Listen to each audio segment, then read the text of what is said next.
Edgar Ramping akhirnya melakoni debut bersama PSM Makassar. Pemain 19 tahun ini jalani debut ketika PSM menang lawan Persikabo pada pekan ke-12 Liga 1 2022-2023. Edgar Ramping bermain dari bangku cadangan saat timnya bermain di Stadion Sultan Agung Bantul, Daerah Istimewa Yogyakarta pada Senin 5 Desember 2022. Pelatih PSM Bernardo Tavares memainkan Edgar di akhir babak kedua.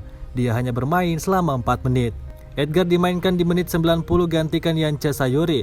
Pemain nomor punggung 74 ini dimainkan sebagai penyerang sayap. Catatan debutnya berbuah manis karena PSM menang 2-0 atas Persikabo. Gol dicetak Donald Bisa dan Everton Nascimento. Walau hanya bermain 4 menit, tentu ini menjadi awal bagi Edgar untuk terus buktikan diri kepada Tavares. Apalagi PSM saat ini banyak kehilangan pemain karena cedera, jalani hukuman dan dipanggil ke timnas Indonesia. Bernardo Tavares mengaku membuka peluang kepada pemain lainnya untuk mendapat menit bermain. Tentunya harus bekerja keras di latihan dan pertandingan. Edgar sebenarnya sudah diorbitkan ke skuad PSM pada Liga 1 2021-2022, namun tidak mendapat kesempatan bermain.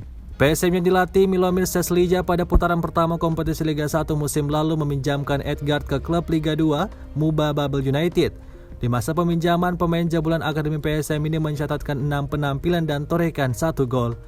Pada putaran kedua Liga 1, Edgar pun dipanggil oleh juru taktik baru PSM kala itu, Jobgal. Sayang, sampai liga berakhir, pemain lahir di Mamuju, Sulawesi Barat ini tak dimainkan.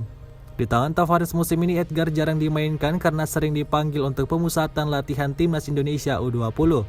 Akhirnya pelatih berkebangsaan Portugal itu bisa menggunakan tenaga alumni Garuda Select 3 dan 4 ini pada pekan ke-12 Liga 1 musim ini.